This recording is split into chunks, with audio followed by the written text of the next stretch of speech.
everyone, welcome back to Closing Time Kitchen, and today we're taking brownies to the next level. And today I have the owner and president of Settlement Engine, Michele Casale, who is incredible. And when you're talking about elevating, she's elevated the title business. Michele, thank you for being here. Thank you, darling. So we're also going to talk about something most homeowners don't know, is putting your home into or taking it out of an LLC. So we're going to start with our ingredients, and then you can go grab them and we'll come back and start making this delicious dessert. So you're going to need a little, it's a half a sheet baking pan lined with parchment paper, some cocoa powder, some espresso beans, some oil, eggs, coffee, Bailey's Irish cream, and you can get a regular box of brownie mix because we're going to take it to another level, and some dessert cups. I figured I would show you both. If you're doing an outside party, maybe this Easter weekend, you can use plastic, or if you're going to do a more elegant dessert in the home, you can do glass. So go grab your ingredients and we will be right back.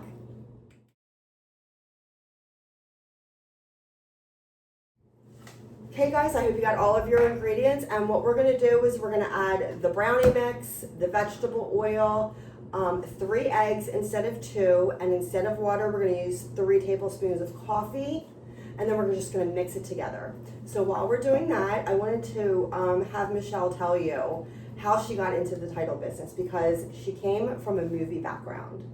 Producer, director, head of the Philadelphia Film Office. No, Pennsylvania Film Office. I know she was, you're the one that brought Flashdance to Pittsburgh and Witness to Lancaster. Yes, it was a fun time. Spent her birthday at Coppola's mansion in Italy. I mean, she's lived the life, and now she's living it even better with owning Settlement Engine. So tell us how you got here, Michele. Well, let me clarify. He wasn't there. He has a villa in Italy that you can, there's 7 rooms and you can stay there and eat there and enjoy the site. But before I do that, let me tell you about Denise. She's incredible to work with, and she's, how long have you been with the company? Going on 8 years. 8 years. I mean, has been my biggest support. So I'm going to pass something on to her because I think she'll wear it. And these were given to me by Michelle Leonard. She's a realtor on the main line, and she always wears the hat. Yeah. And I think we should tag her with this. But oh, well, thank you. will you wear them? Yes. Okay. Of course I will. They're earrings with little houses. So, and each house is different. So I am passing these on to you to wear because you always have such interesting outfits, and you're always out there. You know, this girl being with me for 8 years, she's still cold calling and dropping in and letting people know about us. Yes. But to answer your question, I'm putting this over here and definitely tag Michelle Leonard. I absolutely will. She loves food and she visits restaurants, so maybe we'll she'll have to come get her here. on here. Yes, definitely. Having been in the motion picture business for 37 years, started on 16, 35 millimeter film. Tape wasn't even thought of back then.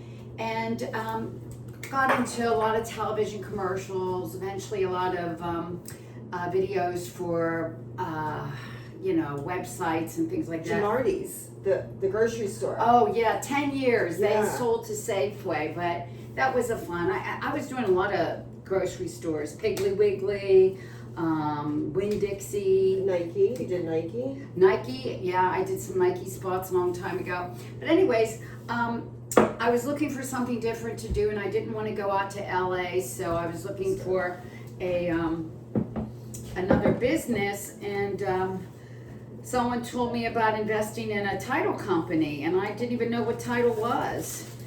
All I know is that in 2003, when my husband and I divorced, there was a big number and it said title insurance, and I said, what's this?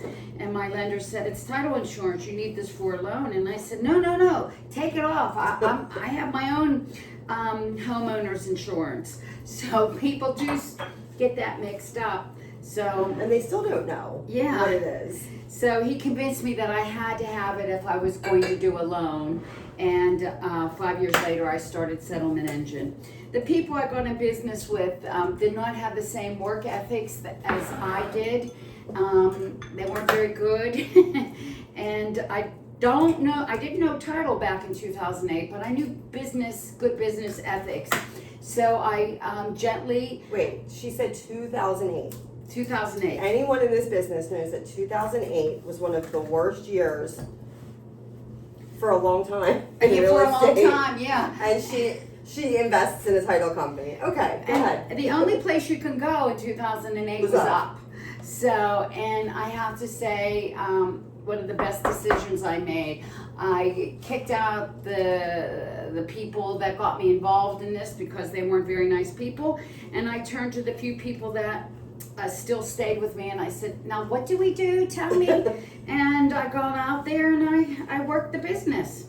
And you know, it's all about relationships. You know, I'll bring in the business, but you have to have the back office that keeps the business for you, that knows what they're doing, courteous no matter what. By the time they get to us, the title company, they're frustrated. They on a residential property, they've been through inspections, appraisals, mortgage, the lender asking for everything. Who knows how many offers they put in before they finally got theirs accepted. Yeah. So it's we're almost like the bastard child, but we're the one that brings everything together, and we go to the closing table.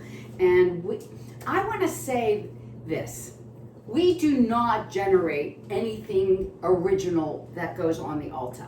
We are a gatherer of information. Well, the Alta is your settlement statement that you'll see from your lender, and it could be a closing disclosure. But yeah, all of these things that we put on that document are not from us. Yeah, tax sources, commissions, HOAs, lender fees, escrows, yeah. So we're only as good as the people that we work with, so it's really important to work with good people. So anyways, I think we're going on our 18th year. Yeah. And it's just as it's just as crazy as the film business. Timelines, client services, accountability, keeping people happy, and having an end product, giving somebody a house or having a TV commercial that goes on the air. I also think it's really important for people to know, like, once settlement's over, you know, the seller has their proceeds check, the lender has their mortgage, the realtor has their commission, and the buyers have the keys to their new home. We still have so much liability and so much more work to do behind the scenes. So you're getting to celebrate and do all of the fun stuff, and we still have a whole lot to do to make sure that that ownership of the home is truly yours. Yeah. We have post-closing, we have recording, we have final policies. We're holding money in the escrow. We have to make sure that gets cleared up. Inheritance tax. You wouldn't believe the attorneys that forget about that we have $40,000 in our escrow. That's a whole other episode. Yeah. Inheritance tax. And just today when we were on the phone, Denise, one of our closing coordinator was saying that an attorney did these deeds getting the husband off some of the rental properties because they were getting a divorce, but nobody recorded these deeds. So it means we nothing. Cannot refinance this until these deeds get recorded. Yeah. So it's just, the deeds were done in December and they should have been recorded in December. So we have this extra step that we need to do for our client in order to... Sometimes they like to take it out on us because we can't move forward. But yeah, so you kind of have to, you know, appreciate what we do, and we will educate you every step of the way if you have questions, but just ask us or your title company, that whoever you're using, just ask them, be patient with them, because they're doing everything to make sure that the ownership in your home is truly yours. Yeah, and we work with such great people. We do. Yeah, we do. They're so nice, and some of our closing coordinators have received flowers and for the tequila. Yeah, booze is always appreciated. So anyway, we mixed everything together, and this is what it's going to look like. And we are going to spread it in the pan, and then we're going to come back and we're going to talk about, you know, putting your home into an LLC, the benefits, what happens, and if you have to take it out of an LLC, and we'll be right back. Welcome back. We have our brownies in the oven at 325 for about 20 to 25 minutes. And now we're gonna really talk about what we came here to talk about. And we get this question a lot, from investors or realtors or even lenders. What happens if my client wants to transfer their home into an LLC? Well, first of all, if you're thinking about it and you're buying a property, when you're filling out the sales agreement, the first thing to do to let us know that you're thinking about this is put the name and the buyers, John Smith, and or to be assigned, which lets us know that they're thinking about putting it in an LLC. Or you're in the process of having the paperwork done. Yes. And you don't know the name of the LLC at the time. That lets us know that when the title commitment comes in, to hold off issuing it in the person's name because it could be assigned to an LLC. So that's really important. An LLC gives you more protection. It's like a little bit of a buffer against your personal assets. A lot of people do that, but they don't realize that if you're going from a personal property, if you've already bought the property and you're refinancing and going into an LLC, there's transfer tax. Because you're transferring ownership.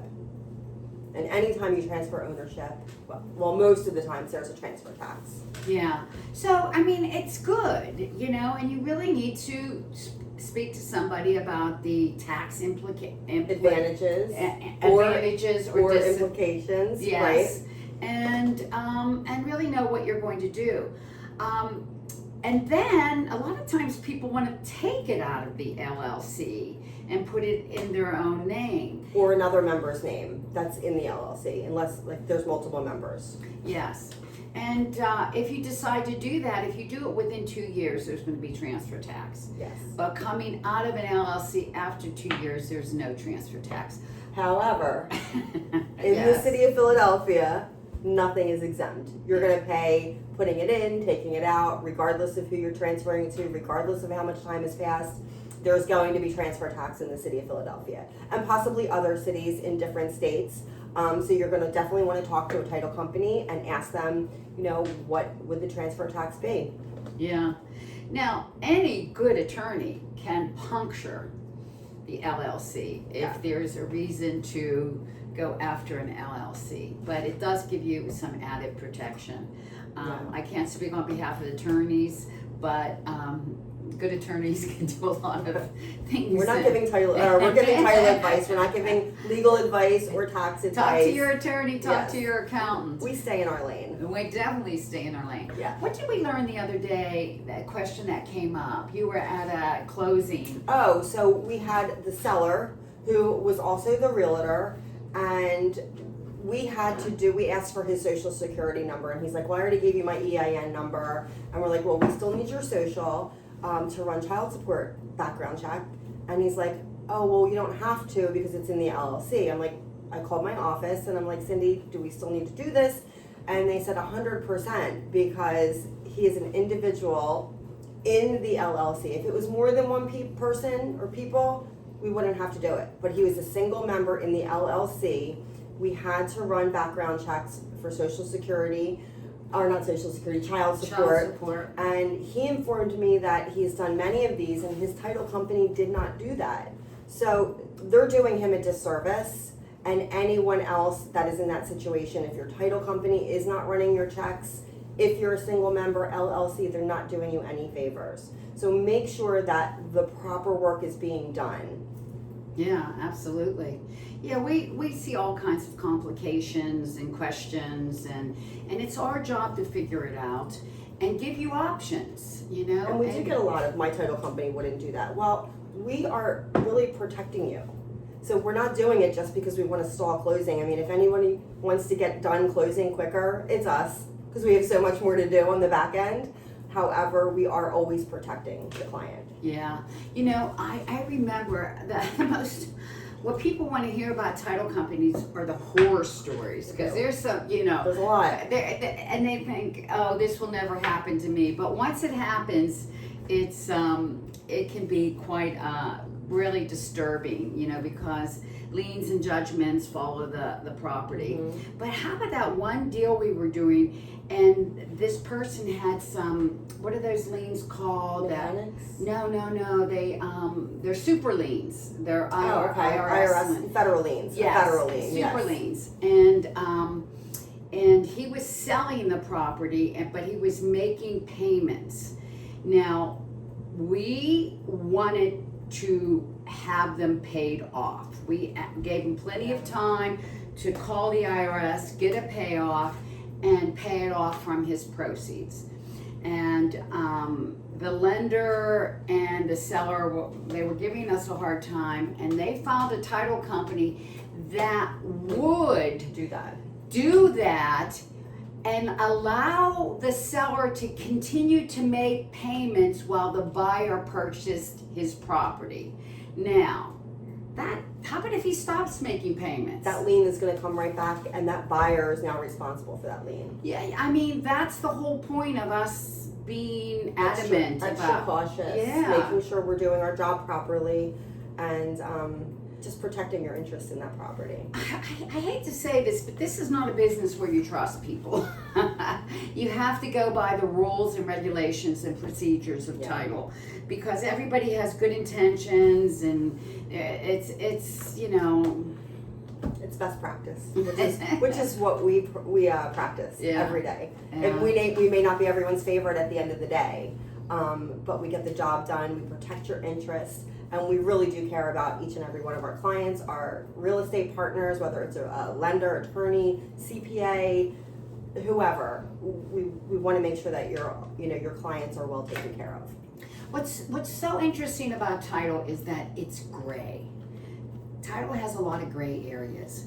So if there's something that can't be solved easily, we like to get our underwriter, maybe realtor, lender on the phone, whatever is needed, wherever the hiccup is, and talk about it, because there is always a way, except for the super liens. There's always a way to work something out and find a way to get the job done.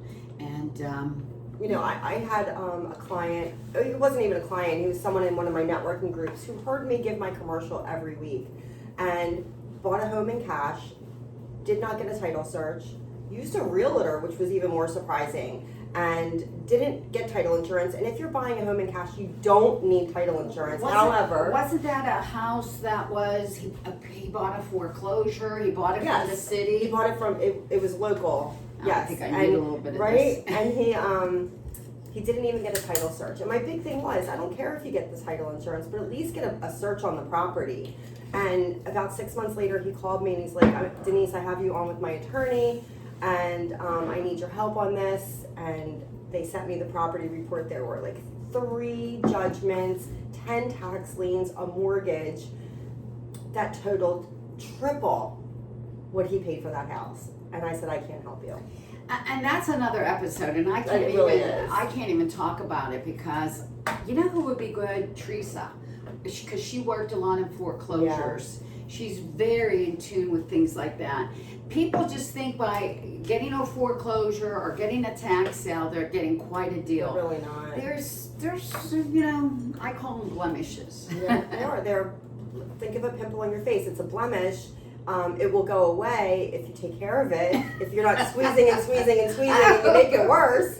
But that's sometimes what happens. You don't know what you're buying. You don't know. It's not tangible. You can't see it. It has to be searched. It has to be dug up. And that's how we find these things. So if you're buying a house in cash, I don't care if you get title insurance, but get a search. At least you'll see what's tied to that property. So we are going to get these. I care if they get title insurance. Obviously we do, but at least we want them to protect themselves by seeing what's on there. Yeah, and if you're crazy if you don't get title. You're crazy if you don't, 100%. But some people think, okay, well, I'm not going to own it that long. I'm just buying it for a quick flip or whatever it is. A quick flip for $60,000 cash property could cost you a nightmare and bankruptcy, which is what happened to this gentleman. He had to declare bankruptcy because he could not pay all of those things that were attached to that property. So we're going to get these brownies out of the oven and come back and teach you how to assemble them, and you're going to love them.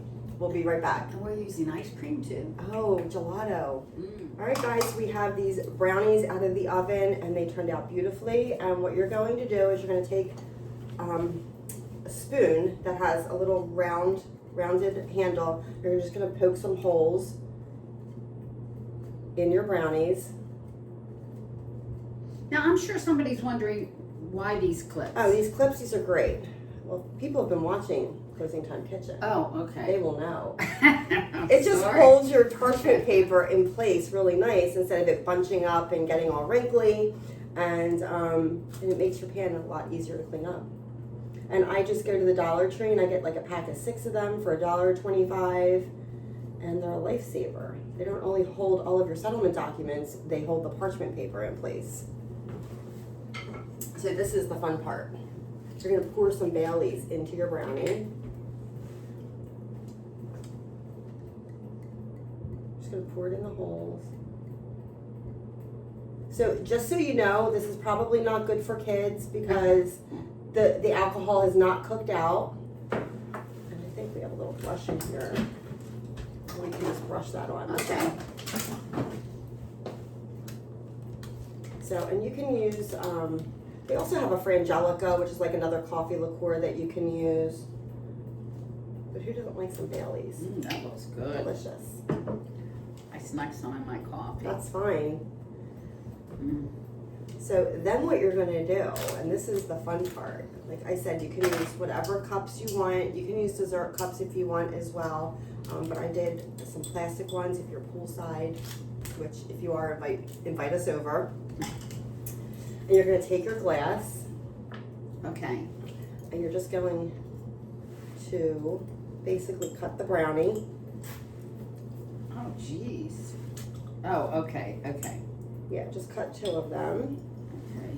And then I'm gonna get a little thing and we're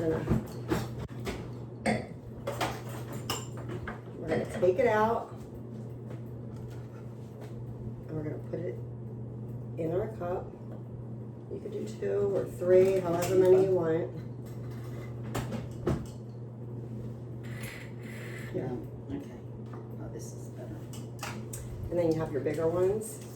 You do a big one. And this one, look at that, it just stuck to the thing. You put both of them in You can there? do as 2, 3, do as many as you want. I think I'm gonna put 2 in here. What do you do with the things that aren't circles, the fudgy? The leftovers, you Yeah. can do whatever you want with them. Use this, put this in here. Okay. So just like we build an Ulta, we're building a little brownie sundae. And you could do this without the Baileys for kids. Okay, and then what you're gonna do is you're gonna take your favorite ice cream, and I got some coffee chocolate chip gelato. Oh my God, this is so moist with the Baileys It's in it. delicious. Yeah. Are you gonna be okay to drive home? You don't wanna drink and eat. I shouldn't use my hand. It's just us. Okay, so then you're gonna take your ice cream or your gelato, whatever you want, and you're gonna scoop it on top of your brownie. Oh my God.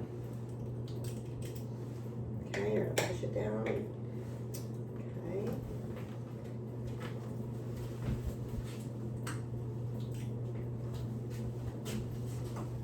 And I just let this sit out for a couple of minutes just so it's a little bit softer.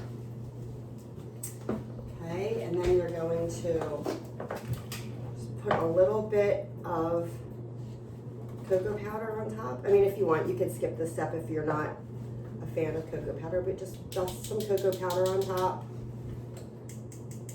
And then you're going to top it with a couple of espresso beans. And you have yourself a great little dessert. So, give it a little try. Oh, I like these. And obviously you'll clean your cup up if you're having company, but you want to get a little bit of everything.